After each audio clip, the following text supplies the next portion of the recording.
U.S. involvement in the Philippines first started during the Cuban Revolution.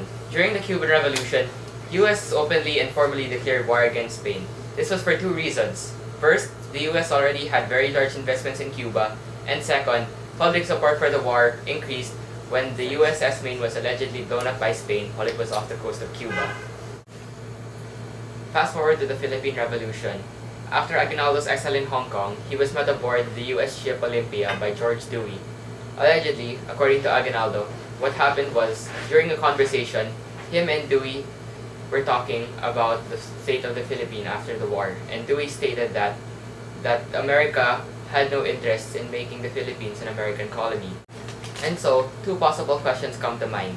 One, was Aguinaldo right in trusting Dewey? And two, what are the possible reasons why Aguinaldo trusted Dewey so much? In my opinion, Aguinaldo was right to trust Dewey, as he eventually led the Philippines to independence against the Spaniards, even though shortly after the US colonized the Philippines. But, even so, Aguinaldo should not have trusted any promises that Dewey made, because Dewey only represented the US and was not the US itself. Also, Aguinaldo most likely trusted Dewey because Dewey had already helped before to defeat the Spaniards in the Battle of Manila Bay.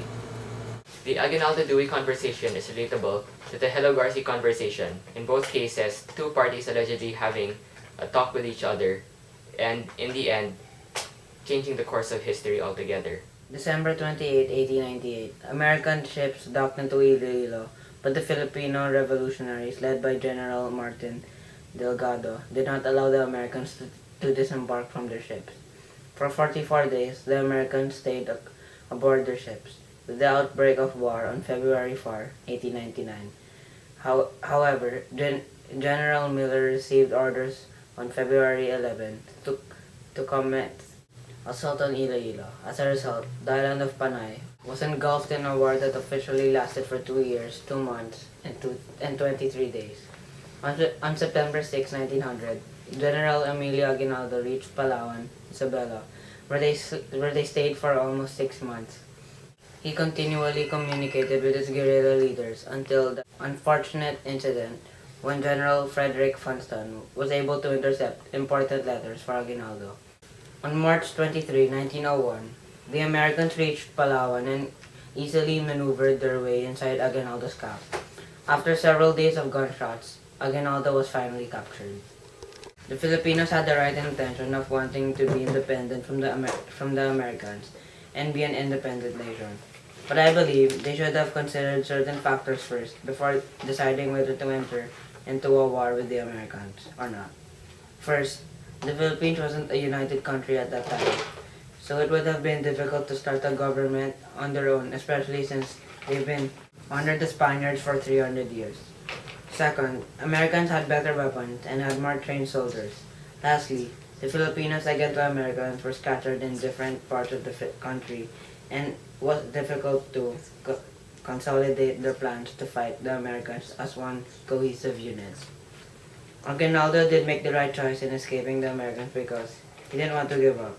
If he faced them immediately, the Americans would think of us as we were giving up. In the present day, although the Philippines and American governments have good relations and consider themselves as allies, however, just like in the past, there are still certain Filipino groups who are against the Americans helping the Philippines, such as Bagong Alyansang Makabayan and Gabriela.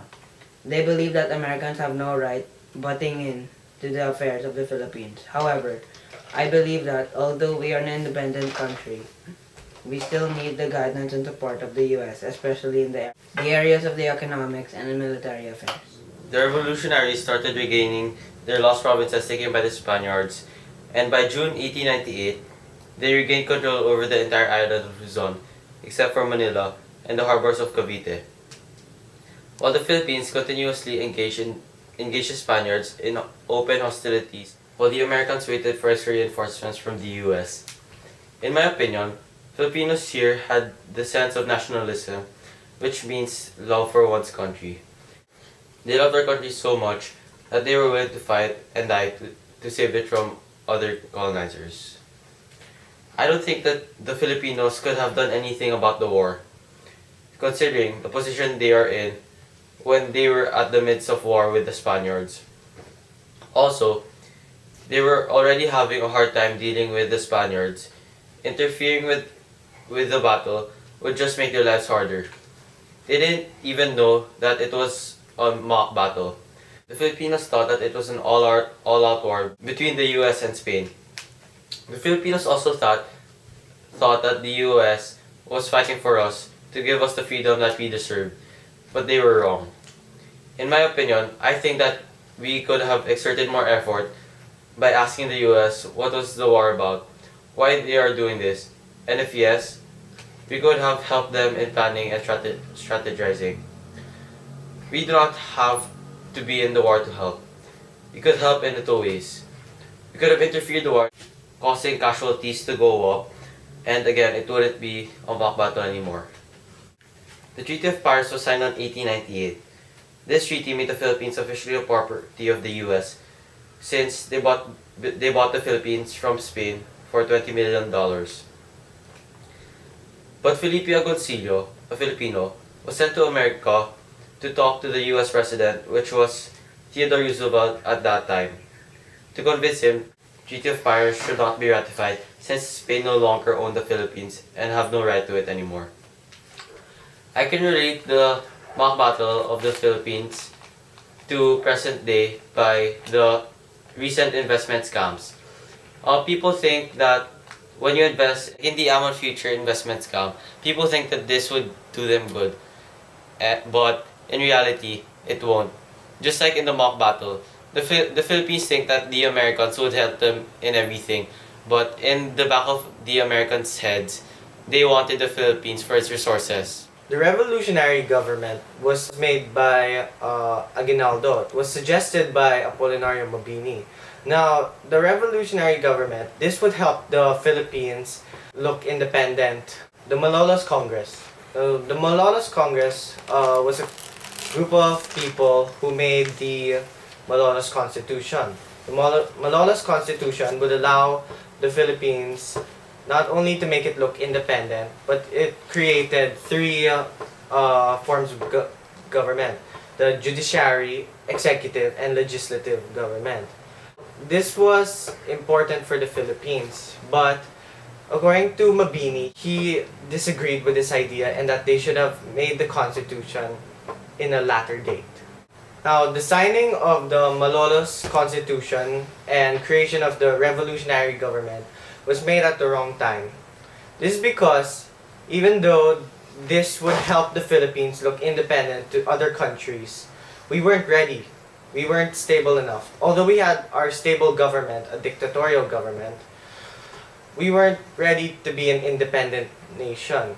We were still recovering from the damages made from the Spaniards, and we weren't ready for the upcoming war against the Americans. Now, one of the most important question is, was the Philippines really ready to govern themselves? My answer to that is no. Although the Philippines had their own government, although they had the right amount of resources, they weren't ready to govern themselves. This is because, one, they couldn't defend themselves against foreign invaders. Like, for example, the Spaniards, they weren't able to defend themselves against them. Another reason is they would be looked down upon.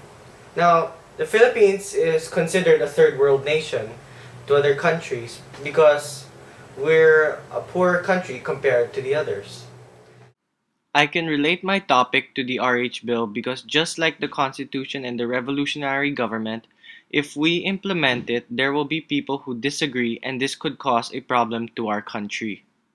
I feel so close to you right now, it's a force field. I wear my heart